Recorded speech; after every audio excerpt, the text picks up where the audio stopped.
Kadang-kadang ada orang yang punya masalah, solusinya dengan senyuman saja selesai. Tapi 3 tahun nggak tuntas-tuntas. Karena nggak dia lihat tentang jenis masalahnya. Sama dengan ini teman-teman sekalian. Mohon izin, sakit, tidak ada yang tidak pernah sakit. Nabi sakit, Nabi Ayub sakit, saya sakit, ulama sakit, antum sakit. Kadar sakit antum ini, bagaimana cara mengatasinya? Quran surah ketiga Ali Imran ayat 142. Itu urutan-urutan untuk solusi berijtihad.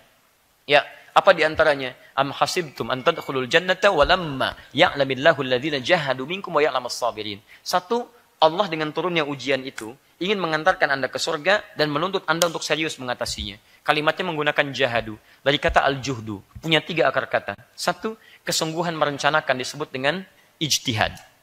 Anda lihat, oh ini saya punya penyakit ini, musibah, alhamdulillah saya yang terpilih oleh Allah. Maka saya ditantang. Kemudian dengan adanya ini, supaya saya dengan izin Allah mengatasi penyakit ini. Ikhtiar. Rencanakan. Mana pilih? Dokter yang baik, sesuai dengan budget yang Allah kirimkan. Jangan rasakan kurang cukup pada Allah, Anda kembali kepada Allah, maka Allah tidak punya batas dalam rezekinya. Minta. Kadang-kadang, rezeki yang datang cepat itu, bukan dari kerja keras Anda untuk berusaha. Kadang-kadang ketika Anda bermohon khusyuk kepada Allah subhanahu wa ta'ala, di situ datang solusi. Bukankah tidak sedikit Anda melihat orang-orang punya masalah berat, tidak punya uang, tiba-tiba viral kisahnya, dia bermohon kepada Allah, datang orang lain dikirimkan oleh Allah Subhanahu wa taala dengan izin Allah mengobati penyakitnya. Dengan izin Allah. Tidak menutup kemungkinan. Dekati Allah, rencanakan, mana nih ikhtiar saya yang cocok sesuai dengan rezeki yang Allah titipkan pada saya. Datang. Kemudian jihad dengan fisik. Setelah direncanakan, tahu, datang. Setelah itu mujahadah, ini yang paling berat. Mujahadah itu artinya memerangi perasaan-perasaan yang tidak tepat dalam diri kita. Seperti ini misalnya. Begitu sudah ikhtiar, Allah menuntut pada Anda dengan penyakit itu, ikhtiar Anda, bukan sembuhnya Anda. Sembuh itu urusan Allah, bukan urusan Anda. Kadang-kadang ada orang yang telah ikhtiar kemana-mana, dokternya bagus, uang banyak, tapi nggak sembuh-sembuh. Karena yang Allah tuntut dari penyakitnya bukan sembuhnya, kedekatannya dengan Allah Subhanahu wa Ta'ala. Bukankah saat sakit dia banyak istighfar? Bukankah saat sakit banyak berdoa? Bukankah saat sakit banyak bertobat? Itulah yang bisa mengumpulkan pahala. Jangan-jangan bahkan Anda diwafatkan oleh Allah Subhanahu wa Ta'ala dalam keadaan Anda belum sembuh. Bukan karena sembuhnya, karena Allah ingin saat Anda wafat bebas Anda dari penyakit-penyakit keburukan. Maaf, maka dengan istighfar dosa diampuni, hilang penyakit Anda, penyakit hati Anda. Dengan istighfar hilang dosanya, dengan taubat hilang dosanya. Dengan sakit di rumah sakit tidak ada kesempatan untuk menonton yang tidak baik. Masya Allah, yang kelihatan itu saja. Tidak ada kesempatan untuk bergibah, tidak ada kesempatan untuk berbuat maksiat lagi, ditahan di situ. Kembali kepada Allah dalam keadaan yang terbaik. Bukankah luar biasa? Kalau cara pandang seperti ini, nikmat kehidupan kita. Setiap orang punya masalah. Saya juga sama. Apakah Ustadz tidak punya masalah? Punya. Dan masalah saya kadang lebih banyak daripada antum. Nih, masalah antum nih. Saya pikirin juga. Tuh. Bukan berarti nggak punya masalah. Ya, jelas ya? Jadi, yang seperti ini, yang dituntut ikhtiar antum. Dan ikhtiar tidak punya batas. Sepanjang ada antum berikhtiar. Ikhtiar itu bukan cuma datang ke dokter. Ikhtiar antum berdoa, itu bagian dari ikhtiar. Bukankah Nabi Ayub disembuhkan ketika berdoa? Silakan cek. Maka saya sarankan bagi teman-teman ini yang bertanya, buka Quran surah ke-26 ayat ke-80, ikhtiar pertama. Ikhtiar kedua, buka Al-Quran surah ke-21 ayat 83 sampai dengan 84. Kalau ingin pakai sedikit resep dari Al-Quran, pertama, di Al-Quran surah ke-1 Al-Fatihah ayat 1 sampai 7. Setelah itu teruskan ke Quran surah ke-17 ayat 82. Setelah itu sambungkan di Quran surah ke-26 ayat 80. Setelah itu sambungkan di Quran surah 21 ayat 83 sampai 84. Setelah itu tutup dengan Al-Fatihah lagi. Kalau Anda merasakan penyakit-penyakit yang berat luar biasa, barangkali ini bisa dicoba dengan bermohon kepada Allah. Dan tunaikan tahajud dalam tahajud untuk mohon kepada Allah. Mulai dengan Al-Fatihah, karena Al-Fatihah disebut dengan syifa, penyembuh. Teruskan Quran surah 17 ayat 82 karena di situ Allah berjanji wa nunazzilu minal qur'ani ma huwa syifa. Dan di antara ayat-ayat Quran ada yang bisa jadi penyembuh. Setelah itu bacakan Quran surah ke-26 ayat 80. Itu sebagai tawakal Anda kepada Allah seperti Nabi Ibrahim bertawakal kepada Allah. Wa idza maridtu fa huwa yashfin. Kalau saya sakit pasti Allah yang sembuhkan, pasti Allah yang sembuhkan. Saya yakin ya Allah, Engkau yang sembuhkan. Kalau kepada yang menyembuhkan saya tidak disembuhkan, kepada siapa lagi saya mesti minta disembuhkan? Ya Allah, semua orang mengatakan saya enggak sembuh, tapi Engkau tidak punya batas dalam kuasa-Mu. Kalau saya memohon kepada yang tidak punya batas dalam kuasa, tidak menyembuhkan juga, bagaimana saya bisa meyakinkan diri saya, ya Allah?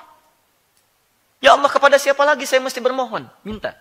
Lalu kemudian gunakan amalan, lakukan amalan seperti Nabi Ayub pernah mengamalkannya. Quran surah 21 ayat 83 sampai 84. Di akhir ayatnya ketika Allah menjawab doa Nabi Ayub dan menyembuhkannya, Allah sampaikan, wa dzikra lil 'abidin. Kami sampaikan kisah ini untuk mengingatkan hamba-hamba Allah di masa depan, kalau punya penyakit yang sama, lakukan amalan seperti Ayub, kami akan menyembuhkannya. Terakhir, akhir dengan Al-Fatihah dan bermohon kepada Allah Subhanahu wa taala. Tingkatkan kemudian takwa kepada Allah. Hasilnya, gak usah tunggu hasil, karena Allah yang menentukan hasilnya.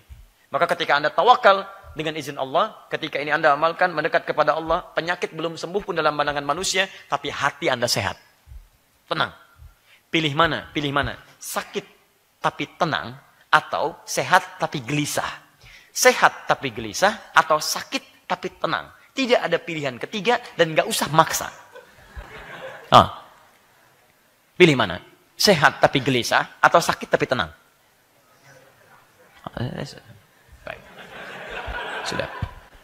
Sehat tapi tenang. Ya, itu pilihan Anda. Tapi kadang-kadang ada yang diinginkan Allah mendapatkan ketenangan dalam sakitnya. Ada seorang ulama luar biasa solehnya. Itu kalau sepekan gak sakit, nangis dia. Ya Allah, dosa apa saya sampai gak sakit dalam sepekan ini? Nangis. Karena beliau membaca keterangan Nabi SAW, Allah akan menurunkan ampunan bagi orang yang sakit. Sakit itu bersanding dengan ampunan. Artinya, saat dia sakit itu, dia memohon istighfar kepada Allah, ampunan. Ya, begitu mendekat kepada Allah, ampunan diberikan. Ya, tetap saja kalau sakit misalnya tidak memohon istighfar, tidak memohon ampunan, gak akan juga diampuni dosanya. Ya, alhamdulillah, saya sakit, Masya Allah, diampuni dosa, Masya Allah. Makanya orang yang punya banyak masalah, ketika dicari-cari, sakit. Ya, bukan berarti dosanya hilang kalau dia tidak bertobat kepada Allah Subhanahu wa taala. Halo? Antum nggak usah pikir yang macam-macam. Kita di pengajian ya, fokus pada apa yang kita sampaikan saja. Jadi teman-teman sekalian, saya ingin tegaskan kepada antum, kadang-kadang ada ketenangan. Nah, Syekh Alim ini dia menangis. Kenapa Syekh? Saya kok tidak sakit? Kenapa antum pengen sakit? Bukan karena sakitnya. Saya takut dalam sepekan ini ada dosa yang belum diampuni oleh Allah Subhanahu wa taala. Bukankah Allah mengampuni dosa orang yang sakit? Saya takut sepanjang sepekan ini ada dosa yang tidak diampuni oleh Allah Subhanahu wa taala. Makanya saya katakan kepada antum, kalau antum ingin sehat tapi tenang, maka jaga dari maksiat, jaga dari perbuatan dosa. Maka Allah akan berikan ketenangan pada jiwa antum, sekalipun keadaan dunia kita tidak seperti terlihat yang lainnya. Karena ketenangan itu tidak harus berimbang dengan kekayaan. Ketenangan tidak harus berimbang dengan tingginya kedudukan. Tapi ketenangan hanya bisa diraih ketika Anda mendekat kepada Allah Subhanahu wa taala. Ala bidzikrillahi tatmainnul qulub. Quran surah 13 ayat ke-28. Yakinlah kalau zikir Anda benar kepada Allah, dekat dengan Allah, maka hati Anda akan lekat dengan ketenangan. Karena itu, saya ingin tutup dengan satu kalimat-kalimat dari para ulama. Jika Anda ingin mewujudkan ketenangan itu, berlombalah dengan orang soleh untuk meningkatkan kebaikan. Jika Anda belum mampu berlomba dengan orang soleh meningkatkan kebaikan, maka berlombalah dengan para pendosa untuk beristighfar dan bertobat kepada Allah Subhanahu wa taala.